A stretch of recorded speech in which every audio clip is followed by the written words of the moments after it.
Hello നമസ്കാരം, എല്ലാവർക്കും നമ്മുടെ ചാനലിലേക്ക് സ്വാഗതം. ഇന്നത്തെ വീഡിയോയിലൂടെ ഷെയർ ചെയ്യുന്നത് സ്റ്റാഫ് സെലക്ഷൻ കമ്മീഷൻ അഥവാ SSCയുടെ വെബ്സൈറ്റിൽ വൺ ടൈം രജിസ്ട്രേഷൻ ചെയ്യുന്നതിനെ കുറിച്ചാണ്. നിങ്ങൾക്ക് തന്നെ നിങ്ങളുടെ സ്മാർട്ട് ഫോൺ ഉപയോഗിച്ച് വൺ ടൈം രജിസ്ട്രേഷൻ ചെയ്യാവുന്നതാണ്. രജിസ്റ്റർ ചെയ്ത ശേഷം SSCയുടെ കീഴിൽ വരുന്ന വിവിധ ജോബ് വേക്കൻസീസ് നോക്കി PSC പോലെ തന്നെ നിങ്ങളുടെ പ്രൊഫൈലിൽ കയറി ഓരോ ജോബിനും അപേക്ഷിക്കാവുന്നതാണ്. ആദ്യം തന്നെ പറഞ്ഞുകൊള്ളട്ടെ, നിങ്ങൾ എൻ്റർ ചെയ്യുന്ന ഡേറ്റാസ് വളരെ കൃത്യതയോടെ ശ്രദ്ധയോടെ തന്നെ തെറ്റുകൂടാതെ എൻ്റർ ചെയ്യാൻ ശ്രദ്ധിക്കുക. കൃത്യമായ ഡേറ്റയാണ് എൻ്റർ ചെയ്യുന്നതെന്ന് ഉറപ്പുവരുത്തുക. സോ ഇതിനായി ആദ്യം തന്നെ SSCയുടെ ഒഫീഷ്യൽ വെബ്സൈറ്റ് ഓപ്പൺ ചെയ്യുക. ശേഷം തുറന്നു വരുന്ന പേജിൽ സ്റ്റാഫ് സെലക്ഷൻ കമ്മീഷൻ എന്നെഴുതിയിരിക്കുന്നതിന് നേരെ തന്നെ കാണുന്ന 3 വരെയുള്ള ആ ഒരു ബോക്സിൽ ക്ലിക്ക് ചെയ്താൽ ലോഗിൻ ഓർ രജിസ്റ്റർ എന്ന ഓപ്ഷൻ കാണാൻ സാധിക്കും. ഫോൺ ലാൻഡ്സ്കേപ്പ് മോഡിലാണ് പിടിക്കുന്നതെങ്കിൽ ലോഗിൻ ഓർ രജിസ്റ്റർ എന്ന് തന്നെ ഒരു ബോക്സിനകത്ത് കാണാൻ സാധിക്കും. ജസ്റ്റ് അതിൽ ക്ലിക്ക് ചെയ്യുക. ശേഷം തുറന്നു വരുന്ന ഈ പേജിൽ ഓൾറെഡി രജിസ്റ്റേർഡ് ആയ കാൻഡിഡേറ്റ്സിന് അവരുടെ യൂസർ നെയിം അഥവാ രജിസ്റ്റർ നമ്പറും രജിസ്ട്രേഷൻ നമ്പറും പാസ്വേഡും ഉപയോഗിച്ച് പ്രൊഫൈൽ ലോഗിൻ ചെയ്യാവുന്നതാണ്. ഇതുവരെയും രജിസ്റ്റർ ചെയ്യാത്തവർ ഓർ ആദ്യമായി പുതിയതായി സൈറ്റിൽ രജിസ്റ്റർ ചെയ്യുന്നവർ താഴെ കാണുന്ന ന്യൂ യൂസർ എന്നതിന് നേരെയുള്ള രജിസ്റ്റർ നൗ എന്നതിൽ ക്ലിക്ക് ചെയ്യുക. അപ്പോഴേക്കും ന്യൂ കാൻഡിഡേറ്റ്സിനായിട്ടുള്ള വൺ ടൈം രജിസ്ട്രേഷൻ ചെയ്യുന്നതിനുള്ള പേജ് ഓപ്പണായി വരുന്നതാണ്. ഇവിടെ ടോട്ടൽ 4 സ്റ്റെപ്സ് ആണുള്ളത്. ആദ്യം തന്നെ പേഴ്സണൽ ഡീറ്റെയിൽസ് എൻ്റർ ചെയ്യണം. ദെൻ പാസ്വേഡ് ക്രിയേറ്റ് ചെയ്യണം.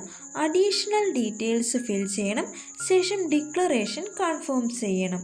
പേഴ്സണൽ ഡീറ്റെയിൽസ് എന്ന ഭാഗത്ത് കാൻഡിഡേറ്റ് നെയിം, ഐഡൻറ്റിഫിക്കേഷൻ, കോൺടാക്റ്റ് എന്നിവ എൻ്റർ ചെയ്യണം.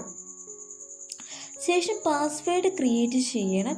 ദെൻ അഡീഷണൽ ഡീറ്റെയിൽസ് എന്ന ഭാഗത്ത് കാൻഡിഡേറ്റ്സ് നാഷണാലിറ്റി, അഡ്രസ്, എഡ്യൂക്കേഷൻ മുതലായ ഡീറ്റെയിൽസ് ആണ് എൻ്റർ ചെയ്യേണ്ടത്. അതിനുശേഷം ഡിക്ലറേഷൻ അഥവാ കാൻഡിഡേറ്റ് ഡീറ്റെയിൽസ് കൺഫർമേഷൻ ചെയ്യണം. സോ ഇത്രയും സ്റ്റെപ്സ് ആണ് ഇവിടെ ടോട്ടലി വരുന്നത്. ഇവിടെ താഴെ കാണുന്ന കണ്ടിന്യൂ എന്ന ഓപ്ഷനിൽ ക്ലിക്ക് ചെയ്യുക. വൺ ടൈം രജിസ്ട്രേഷൻ പേജിൻ്റെ ഫസ്റ്റ് സെഷൻ അഥവാ പേഴ്സണൽ ഡീറ്റെയിൽസ് ആണ് ആദ്യം എൻ്റർ ചെയ്യേണ്ടത്. ഇവിടെ ആദ്യം ആധാർ കാർഡ് ഉണ്ടോ എന്ന ചോദ്യത്തിന് യെസ് ഓർ നോ ഏതാണോ അത് എനേബിൾ ചെയ്യുക. യെസ് ആണ് കൊടുക്കുന്നതെങ്കിൽ ആധാർ നമ്പർ എൻ്റർ ചെയ്യുക. ശേഷം വെരിഫൈ ആധാർ നമ്പർ എന്നതിൽ അഗെയിൻ നമ്മുടെ ആധാർ നമ്പർ എൻ്റർ ചെയ്ത് വെരിഫൈ ചെയ്യുക. അതിനുശേഷം തൊട്ട് താഴെ ടൈപ്പ് ഓഫ് ഐഡൻറ്റിഫിക്കേഷൻ കാർഡ് എന്നൊരു ബോക്സ് കാണാൻ സാധിക്കുന്നതാണ്. ആധാർ ഇല്ലാത്തവരാണെങ്കിൽ ഇവിടെ തന്നിരിക്കുന്നതിൽ ഏതെങ്കിലും ഒരു ID പ്രൂഫ് സെലക്ട് ചെയ്ത് താഴെയുള്ള ഐഡൻറ്റിഫിക്കേഷൻ കാർഡ് നമ്പർ കൂടി എൻ്റർ ചെയ്യുക. ആധാർ കാർഡ് കയ്യിലുള്ളവരാണെങ്കിൽ എസ് എന്ന ഓപ്ഷൻ കൊടുത്ത് already Aadhaar card number enter ചെയ്ത് കഴിയുമ്പോൾ ഈ ബോക്സ് പിന്നീട് ഫില്ല് ചെയ്യേണ്ടതില്ല. ദെൻ മൂന്നാമതായി കാൻഡിഡേറ്റ്സ് നെയിമാണ് ചോദിച്ചിട്ടുള്ളത്. സോ നിങ്ങളുടെ 10th സർട്ടിഫിക്കറ്റിലുള്ള പോലെ തന്നെ നിങ്ങളുടെ നെയിം എൻ്റർ ചെയ്യുക. നെയിമിനോടൊപ്പം സല്യൂട്ടേഷൻ അഥവാ ശ്രീമതി, മിസ്റ്റർ ഓർ മിസ്സിസ് തുടങ്ങിയവ ഒന്നും തന്നെ പാടില്ല. ശേഷം നെയിം ചേഞ്ചിനെ പറ്റി ചോദിച്ചിട്ടുണ്ട്. നെയിം ചേഞ്ച് ചെയ്തിട്ടുള്ളവരാണെങ്കിൽ നിങ്ങൾ ആ ഓപ്ഷനിൽ യെസ് എന്ന് കൊടുക്കുക. യെസ് സെലക്ട് ചെയ്തതിന് ശേഷം ന്യൂ നെയിം എൻ്റർ ചെയ്യുക. അത് തന്നെ വെരിഫൈ ന്യൂ നെയിം എന്ന ഭാഗത്തും എൻ്റർ ചെയ്യുക. നെയിം ചേഞ്ച് ഇല്ലാത്തവരാണെങ്കിൽ ആ ബോക്സ് നോ കൊടുക്കാവുന്നതാണ്. അതിന് തൊട്ട് താഴെയായി ജെൻഡർ സെലക്ട് ചെയ്യാനുള്ള ഒരു കോളമാണുള്ളത്. ദെൻ ജെൻഡർ വെരിഫൈ ചെയ്യുക. വെരിഫൈ ജെൻഡർ എന്ന ഭാഗത്ത് അഗെയിൻ ജെൻഡർ സെലക്ട് ചെയ്യുക. ശേഷം ഡേറ്റ് ഓഫ് ബർത്ത് സെലക്ട് ചെയ്യുക. ദെൻ മെട്രിക്കുലേഷൻ സർട്ടിഫിക്കറ്റിലുള്ള പോലെ തന്നെ ഫാദർ നെയിം എൻ്റർ ചെയ്യുക, വെരിഫൈ ചെയ്യുക. മദർ നെയിം എൻ്റർ ചെയ്യുക, വെരിഫൈ ചെയ്യുക. അതിനുശേഷം നിങ്ങളുടെ മെട്രിക്കുലേഷൻ എഡ്യൂക്കേഷൻ ബോർഡാണ് സെലക്ട് ചെയ്യേണ്ടത്. സെലക്ട് ചെയ്തതിന് ശേഷം ബോർഡ് വെരിഫൈ ചെയ്യുക. അത് വെരിഫൈ ചെയ്യുക. ദെൻ 10th സർട്ടിഫിക്കറ്റിലെ റോൾ നമ്പർ എൻ്റർ ചെയ്യുക. അത് വെരിഫൈ ചെയ്യുക. ദെൻ ഇയർ ഓഫ് പാസിംഗ് ആണ് സെലക്ട് ചെയ്യേണ്ടത്. ശേഷം നിങ്ങളുടെ highest level of education qualification ചോദിച്ചിട്ടുണ്ട്. അത് സെലക്ട് ചെയ്യുക, വെരിഫൈ ചെയ്യുക. അതിനുശേഷം നിങ്ങളുടെ വാലിഡ് ആയിട്ടുള്ള മൊബൈൽ നമ്പർ എൻ്റർ ചെയ്യുക. മൊബൈൽ നമ്പർ വെരിഫിക്കേഷനായി സെൻഡ് OTP എന്ന ബോക്സിൽ ക്ലിക്ക് ചെയ്യുമ്പോഴേക്കും OTP ലഭിക്കുന്നതാണ്. അത് തെറ്റുകൂടാതെ എൻ്റർ ചെയ്യുക. വാലിഡേറ്റിൽ ക്ലിക്ക് ചെയ്യുമ്പോഴേക്കും വാലിഡേറ്റഡ് എന്ന് കാണാൻ സാധിക്കുന്നതാണ്. അതിന് തൊട്ട് താഴെയായി ഇമെയിൽ ID എൻ്റർ ചെയ്ത് കൊടുക്കുക. മെയിൽ വെരിഫിക്കേഷൻ ചെയ്യുന്നതിന് വേണ്ടി സെൻഡ് OTPയിൽ ക്ലിക്ക് ചെയ്യുക. മെയിലിലേക്ക് OTP വരുന്നതാണ്. അത് തെറ്റുകൂടാതെ എൻ്റർ ചെയ്ത് വാലിഡേറ്റ് ചെയ്യുക. ഇവിടെ ഇമെയിലോ മൊബൈൽ നമ്പറോ അതിലേതെങ്കിലും ഒന്നെങ്കിലും OTP വാലിഡേഷൻ ചെയ്തെങ്കിൽ മാത്രമേ അടുത്ത സ്റ്റെപ്പിലേക്ക് പോകാനായി സാധിക്കുകയുള്ളൂ. എൻ്റർ ചെയ്ത ഡീറ്റെയിൽസ് എല്ലാം ഒന്നുകൂടി ക്രോസ് ചെക്ക് ചെയ്തതിന് ശേഷം സേവ് ആൻഡ് നെക്സ്റ്റ് എന്ന ബോക്സിൽ ക്ലിക്ക് ചെയ്യുക. സോ ഇവിടെ ഫസ്റ്റ് സ്റ്റെപ്പ് സക്സസ്ഫുള്ളി കംപ്ലീറ്റ് ആയിട്ടുണ്ട്. പേഴ്സണൽ ഡീറ്റെയിൽസ് സബ്മിറ്റഡ് സക്സസ്ഫുള്ളി എന്ന് വന്നിട്ടുണ്ട്. ഇത് ഓക്കെ കൊടുക്കുക. നെക്സ്റ്റ് പേജിൽ നമുക്ക് കാണാൻ സാധിക്കുന്നത് ഒരു രജിസ്ട്രേഷൻ നമ്പർ ജനറേറ്റ് ആയി വന്നിട്ടുണ്ട്. അതിനോടൊപ്പം തന്നെ രജിസ്ട്രേഷൻ നമ്പറും 1 ടൈം പാസ്വേഡും അടങ്ങിയ ഒരു മെസ്സേജോ മെയിലോ വരുന്നതാണ്. കൂടാതെ തൊട്ട് താഴെയായി ഇവിടെ 3 നോട്ട് പോയിൻറ്സും കൊടുത്തിട്ടുണ്ട്. ഈ നോട്ട്സ് എല്ലാം നമുക്ക് വായിച്ച് മനസ്സിലാക്കാവുന്നതാണ്. ഇവിടെ പറയുന്നത് ബേസിക് ഡീറ്റെയിൽസ് സേവ് ആയിട്ടുണ്ട്, ബട്ട് രജിസ്ട്രേഷൻ പകുതിയേ ആയിട്ടുള്ളൂ. 30 ദിവസത്തിനുള്ളിൽ രജിസ്ട്രേഷൻ കംപ്ലീറ്റ് ആക്കണം. സപ്പോസ് രജിസ്ട്രേഷൻ കംപ്ലീറ്റ് ചെയ്തില്ല എങ്കിൽ നിങ്ങളുടെ ഡേറ്റാസ് ഓട്ടോമാറ്റിക്കലി ഡിലീറ്റ് ആവുമെന്നതാണ്.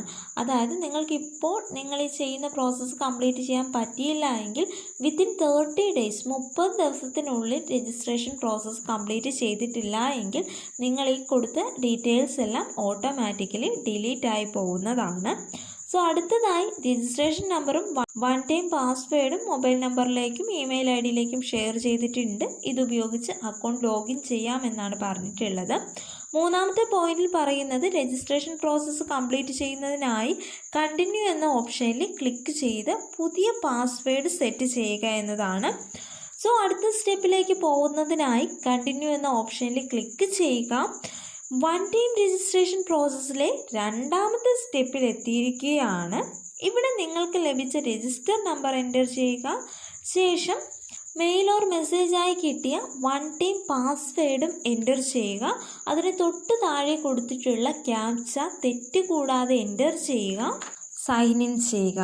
സോ ഇപ്പോൾ നിങ്ങൾ ചെയ്തത് നിങ്ങളുടെ ഫസ്റ്റ് ലോഗിനാണ്. അടുത്തതായി പാസ്വേഡ് റീസെറ്റ് ചെയ്യണം. പാസ്വേഡ് റീസെറ്റ് ചെയ്യണം. ഓൾഡ് പാസ്വേഡ് എന്ന ബോക്സിൽ പഴയ പാസ്വേഡ് എൻ്റർ ചെയ്യുക. അതായത് നിങ്ങൾക്കിപ്പോൾ മൊബൈലിൽ 1 ടൈം പാസ്വേഡ് എന്ന് ലഭിച്ചിട്ടില്ലേ, അത് തന്നെയാണ് നിങ്ങളുടെ ഓൾഡ് പാസ്വേഡ്. ആ പാസ്വേഡ് എൻ്റർ ചെയ്യുക. ദെൻ ന്യൂ പാസ്വേഡ് എന്ന ബോക്സിൽ നിങ്ങൾക്ക് ഒരു പുതിയ പാസ്വേഡ് ക്രിയേറ്റ് ചെയ്യാവുന്നതാണ്. പാസ്വേഡ് ക്രിയേറ്റ് ചെയ്യുമ്പോൾ മസ്റ്റായി മിനിമം 8 ക്യാരക്ടേഴ്സ് എങ്കിലും ഉണ്ടാവണം. കൂടാതെ അതിൽ ക്യാപിറ്റൽ ലെറ്ററും സ്മോൾ ലെറ്ററും നമ്പറും ഏതെങ്കിലും ഒരു സ്പെഷ്യൽ ക്യാരക്ടറും ഉണ്ടായിരിക്കണം. ശേഷം കൺഫേം പാസ്വേഡ് എന്ന ഭാഗത്ത് എഗെയിൻ ന്യൂ പാസ്വേഡ് എൻ്റർ ചെയ്ത് കൺഫേം ചെയ്യുക. അതിനുശേഷം താഴെയായി സെക്യൂരിറ്റി ക്വസ്റ്റ്യൻസ് എന്ന ഒരു ബോക്സ് കാണാം. അതിൽ നിങ്ങൾക്ക് താല്പര്യമുള്ള സെക്യൂരിറ്റി ക്വസ്റ്റ്യൻസ് സെലക്ട് ചെയ്ത് അതിന് ആൻസർ ചെയ്യുക. വൺസ് അഗെയിൻ എൻ്റർ ചെയ്ത ഡേറ്റാസ് റീചെക്ക് ചെയ്തതിന് ശേഷം സേവ് ആൻഡ് നെക്സ്റ്റ് എന്ന ബോക്സിൽ ക്ലിക്ക് ചെയ്യുക.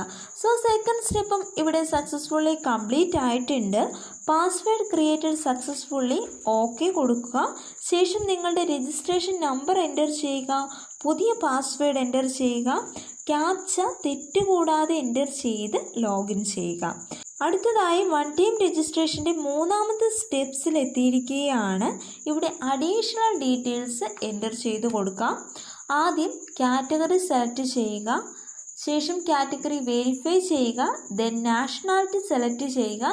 ദെൻ നിങ്ങളുടെ വിസിബിൾ ഐഡൻറ്റിഫിക്കേഷൻ മാർക്ക് എൻ്റർ ചെയ്യുക. 10th സർട്ടിഫിക്കറ്റിൽ ഉണ്ടാവും, അത് തന്നെ എൻ്റർ ചെയ്യുക. ശേഷം PWBD ആണോ എന്ന ചോദ്യത്തിന് യെസ് ഓർ നോ ഏതാണോ അത് കൊടുക്കുക. യെസ് എന്നാണെങ്കിൽ അതുമായി ബന്ധപ്പെട്ട മറ്റ് ഡീറ്റെയിൽസ് കൂടി എൻ്റർ ചെയ്യേണ്ടതുണ്ട്. ടൈപ്പ് ഓഫ് ഡിസബിലിറ്റി സെലക്ട് ചെയ്ത് ഡിസബിലിറ്റി സർട്ടിഫിക്കറ്റ് നമ്പർ കൂടി എൻ്റർ ചെയ്യുക. ദെൻ പെർമനൻ്റ് അഡ്രസ്സ് എൻ്റർ ചെയ്യേണ്ട ഒരു പോർഷനാണ് അടുത്തതായി കാണാൻ സാധിക്കുന്നത്. അവിടെ നിങ്ങളുടെ സ്റ്റേറ്റ്, ഡിസ്ട്രിക്റ്റ്, പിൻകോഡ് എല്ലാം തെറ്റുകൂടാതെ സെലക്ട് ചെയ്യുക. ദെൻ പ്രസൻറ്റ് അഡ്രസ്സ് തന്നെയാണോ പെർമനൻ്റ് അഡ്രസ്സ് എന്ന ചോദ്യത്തിന് യെസ് ഓർ നോ ഏതാണോ അത് കൊടുക്കുക. യെസ് എന്നാണെങ്കിൽ ഓട്ടോമാറ്റിക്കലി നിങ്ങൾ അവിടെ എൻ്റർ ചെയ്ത് നിങ്ങളുടെ അഡ്രസ്സ് അവിടെ പേസ്റ്റായി വരുന്നതാണ്. നോ ആണെങ്കിൽ നിങ്ങൾക്ക് ഏതാണോ അഡ്രസ്സ് അതവിടെ എൻ്റർ ചെയ്ത് കൊടുക്കാവുന്നതാണ്. എൻ്റർ ചെയ്ത ഡീറ്റെയിൽസ് എല്ലാം ക്രോസ് ചെക്ക് ചെയ്ത് സേവ് ആൻഡ് നെക്സ്റ്റ് കൊടുക്കുക. അടുത്തതായി വൺ ടൈം രജിസ്ട്രേഷൻ്റെ ലാസ്റ്റ് സ്റ്റേജായ ഡിക്ലറേഷൻ പേജിൽ എത്തിയിട്ടുണ്ട്. ഡിക്ലറേഷൻ വായിച്ച് നോക്കിയതിന് ശേഷം I agree the above terms and conditions എന്ന ബോക്സിൽ ടിക്ക് ഇട്ടതിന് ശേഷം വൺ ടൈം രജിസ്ട്രേഷൻ ചെയ്ത ഡീറ്റെയിൽസ് അടങ്ങിയ പ്രിവ്യൂ നിങ്ങൾക്ക് പ്രിൻ്റ് എടുക്കാവുന്നതാണ് ഓർ ഡൗൺലോഡ് ചെയ്ത് വയ്ക്കാവുന്നതാണ്. അതിനുശേഷം ഡിക്ലെയർ എന്ന ബോക്സിൽ ക്ലിക്ക് ചെയ്യുക. സോ വൺ ടൈം രജിസ്ട്രേഷൻ്റെ ഫൈനൽ സ്റ്റെപ്പും സക്സസ്ഫുള്ളി പൂർത്തീകരിച്ചിട്ടുണ്ട്. ഡിക്ലറേഷൻ സബ്മിറ്റഡ് സക്സസ്ഫുള്ളി എന്ന ബോക്സിൽ ഓക്കെ കൊടുക്കുക. സോ ഇവിടെ വൺ ടൈം രജിസ്ട്രേഷൻ പൂർത്തീകരിച്ചിട്ടുണ്ട്. ഇപ്പോൾ നിങ്ങൾക്കിവിടെ നിങ്ങളുടെ പ്രൊഫൈൽ പേജ് കാണാൻ സാധിക്കുന്നതാണ്. പ്രൊഫൈൽ ഫോട്ടോ ആവശ്യമെങ്കിൽ നിങ്ങൾക്ക് ഇവിടെ സെറ്റ് ചെയ്യാവുന്നതാണ്. മുകളിൽ ലോഗൗട്ട് എന്നൊരു ഓപ്ഷൻ ഉണ്ട്, അതിൽ ക്ലിക്ക് ചെയ്ത് ലോഗൗട്ട് ചെയ്യാവുന്നതാണ്. SSCയുടെ കീഴിൽ വരുന്ന ജോബ് വേക്കൻസികളിലേക്ക് നിങ്ങളുടെ ഈ പ്രൊഫൈൽ വഴിയാണ് അപേക്ഷിക്കേണ്ടത്. So one time registration process ഇത്രയേ ഉള്ളൂ. വളരെ സിമ്പിളായിട്ടുള്ളൊരു പ്രോസസ്സാണിത്. ഇനിയും SSCയുടെ വെബ്സൈറ്റിൽ വൺ ടൈം രജിസ്ട്രേഷൻ ചെയ്തിട്ടില്ലാത്തവരാണ് നിങ്ങളെങ്കിൽ എത്രയും പെട്ടെന്ന് തന്നെ നിങ്ങളുടെ സ്മാർട്ട് ഫോൺ ഉപയോഗിച്ച് നിങ്ങൾക്ക് തന്നെ വൺ ടൈം രജിസ്ട്രേഷൻ ചെയ്യാവുന്നതേ ഉള്ളൂ. SSCയുടെ ഒഫീഷ്യൽ വെബ്സൈറ്റ് ലിങ്ക് ഡിസ്ക്രിപ്ഷൻ ബോക്സിൽ കൊടുത്തിരിക്കാം. ഈ വീഡിയോ നിങ്ങൾക്ക് ഉപകാരപ്രദമായെങ്കിൽ തീർച്ചയായും ലൈക്ക് ചെയ്യുക, ഷെയർ ചെയ്യുക, കമൻറ്റ് ചെയ്യുക, സബ്സ്ക്രൈബ് ചെയ്യുക. Thank you.